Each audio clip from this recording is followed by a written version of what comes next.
एका विधेयकामुळे आता महाविकास आघाडीत फूट पडणार का, असा प्रश्न सध्या महाराष्ट्राच्या राजकीय वर्तुळात जोरदार चर्चेत आहे. आणि या चर्चेच्या केंद्रस्थानी आहे शरद पवारांच्या पक्षाची भूमिका. एकीकडे काँग्रेस आणि ठाकरे गट भाजपच्या या विधेयकाला विरोध करत असताना दुसरीकडे शरद पवार गटाने वेट अँड वॉचची भूमिका घेतल्याची चर्चा आहे. त्यामुळे महाविकास आघाडीत अंतर्गत मतभेदांच्या चर्चांना उधाण आलं असून खासदार संजय राऊत यांनीही याबाबत उघडपणे नाराजी व्यक्त केली आहे. विशेष म्हणजे खासदार सुप्रिया सुळे यांनी पत्रकार परिषदेत केलेल्या विधानांमुळे या संपूर्ण प्रकरणाला आता वेगळंच वळण मिळालं आहे. डिलिमिटेशन विधेयकावर काँग्रेस, ठाकरे गट आणि राष्ट्रवादी काँग्रेस, शरदचंद्र पवार गट या तिन्ही पक्षांच्या भूमिका वेगवेगळ्या असल्याचं चित्र समोर आलं आहे. त्यामुळे या एका मुद्द्यावरून महाविकास आघाडीसमोर नवं राजकीय आवाहन उभं राहणार का, याची राज्याच्या राजकारणात जोरदार चर्चा सुरू झाली आहे. तर नेमकं काय आहे हे संपूर्ण प्रकरण? या मुद्द्यावर राष्ट्रवादी काँग्रेस, शरदचंद्र पवार गटाची नेमकी भूमिका काय आहे आणि या विधेयकामुळे महाविकास आघाडीत खरंच अंतर्गत संघर्ष निर्माण होणार का? चला जाणून घेऊया संपूर्ण प्रकरण अगदी सविस्तर पद्धतीने आजच्या व्हिडिओमध्ये. आजच्या बातमीचे लेखक आहे मेहुल मराठे. तर मित्रांनो, सध्या संपूर्ण देशभरात आणि राजकारणात एका विधेयकाची जोरदार चर्चा आहे. ते म्हणजे मतदारसंघ पुनर्रचना अर्थातच डिलिमिटेशनचे विधेयक.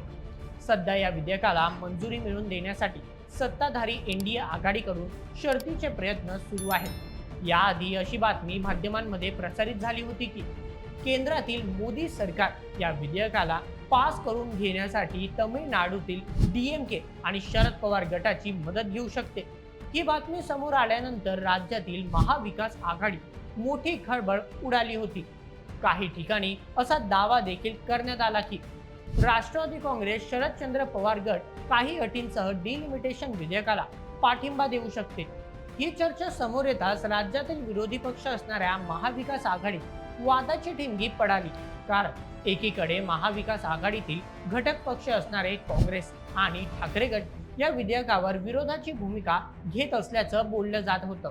दुसरीकडे शरद पवार गटाच्या या वेगळ्या भूमिकेमुळे विविध चर्चा सुरू झाल्या. याच पार्श्वभूमीवर शिवसेना ठाकरे गटाचे प्रमुख नेते आणि खासदार संजय राऊत यांनीही आपली भूमिका स्पष्ट केली.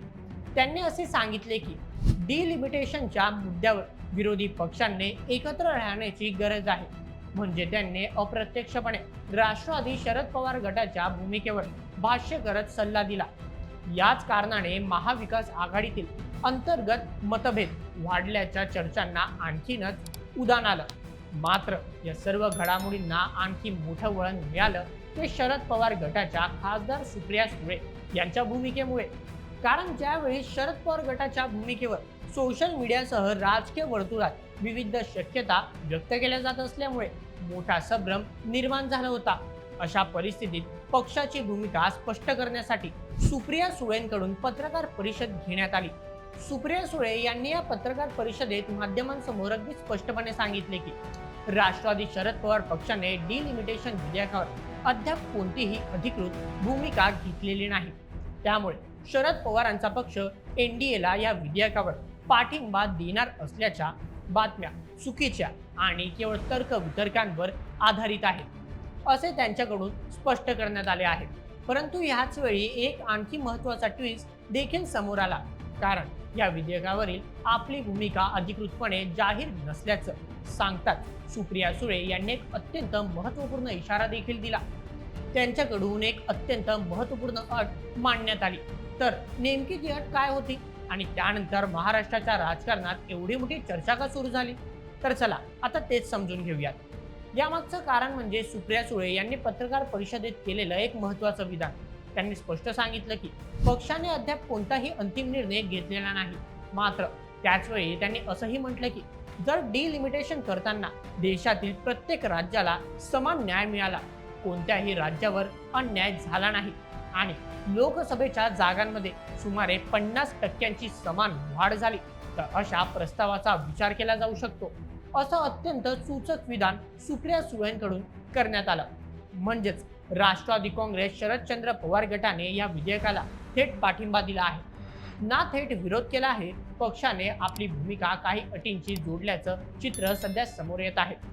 याच भूमिकेमुळे राजकीय वर्तुळात विविध तर्कवितर्कांना उधाण आलं आहे.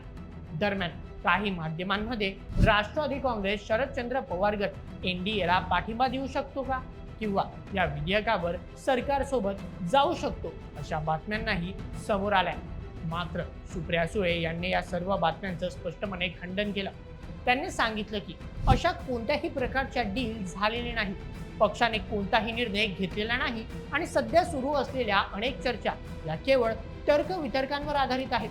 मात्र या संपूर्ण प्रकरणात आता सर्वात मोठा प्रश्न हा आहे की जर महाविकास आघाडीतील तिन्ही पक्षांची भूमिका वेगवेगळी असेल तर पुढे इंडिया आघाडी आणि महाविकास आघाडी या दोन्ही पातळ्यांवर एक मत कसं होणार. आणि हाच मुद्दा सध्या महाराष्ट्राच्या राजकारणात सर्वाधिक चर्चेचा विषय ठरला आहे. मात्र आता इथे सर्वात महत्त्वाचा प्रश्न उपस्थित होतो की जरी महाविकास आघाडीतील तिन्ही पक्षांची भूमिका वेगवेगळी दिसत असली तरी याचा अर्थ आघाडीत फूट पडणार असा थेट निष्कर्ष काढता येणार नाही. याचं उत्तर सध्या तरी नाहीच आहे असं दिसतं. कारण राष्ट्रवादी काँग्रेस शरदचंद्र पवार गटाने अद्याप या विधेयकाला पाठिंबा जाहीर केलेला नाही. उलट सुप्रिया सुळेंनी अशा सर्व बातम्यांचं खंडन करत पक्षाची अंतिम भूमिका अधिकृत चर्चा झाल्यानंतर स्पष्ट होईल असं सांगितलंय. मात्र दुसरीकडे काँग्रेस आणि ठाकरे गट या मुद्द्यावर सावध भूमिका घेत असल्याचं दिसतंय.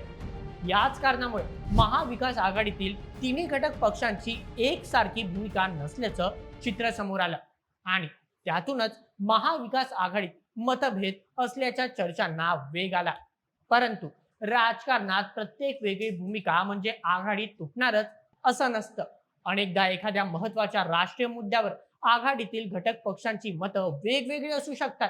त्यानंतर चर्चा, समन्वय आणि बैठकीतून एकत्रित भूमिका निश्चित केली जाते.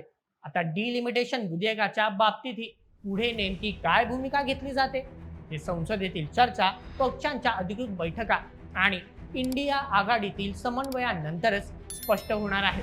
त्यामुळे सध्या सुरू असलेल्या चर्चांकडे अंतिम निर्णय म्हणून पाहणं योग्य ठरणार नाही.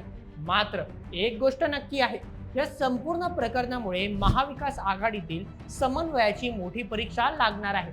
कारण येत्या काळात तिन्ही पक्ष एकत्रित भूमिका जाहीर करतात की आपल्या भूमिकेवर ठाम राहतात यावरच आता राज्यातील विरोधी पक्षाचे भवितव्य ठरणार आहे. एकंदरीतच पाहिलं तर एक गोष्ट लक्षात येते की डिलिमिटेशन विधेयकावरून महाविकास आघाडीतील तिन्ही घटक पक्षांच्या भूमिका अद्याप वेगवेगळ्या दिसत आहे. तरी खरं चित्र अंतिम भूमिकेनंतरच स्पष्ट होईल. त्यामुळे आता संसदेत नेमकं काय घडतं हे पाहणं देखील महत्त्वाचं ठरणार आहे. आणि म्हणूनच एक प्रश्न मात्र कायम आहे की डिलिमिटेशन विधेयकामुळे खरंच महाविकास आघाडी फूट पडणार का? आता या प्रश्नांचे उत्तर येत्या काही दिवसात स्पष्ट होईल. तर मित्रांनो, या संपूर्ण विषयावर तुम्हाला काय वाटतं? शरद पवार गटाच्या भूमिकेमुळे महाविकास आघाडीत मतभेद वाढतील की ही केवळ एक राजकीय रणनीती आहे? तुमचं मत आम्हाला कमेंटमध्ये नक्की कळवा आणि अशाच व्हिडिओसाठी सबस्क्राईब करा बोल MH आपल्या यूट्यूब चॅनलला. धन्यवाद.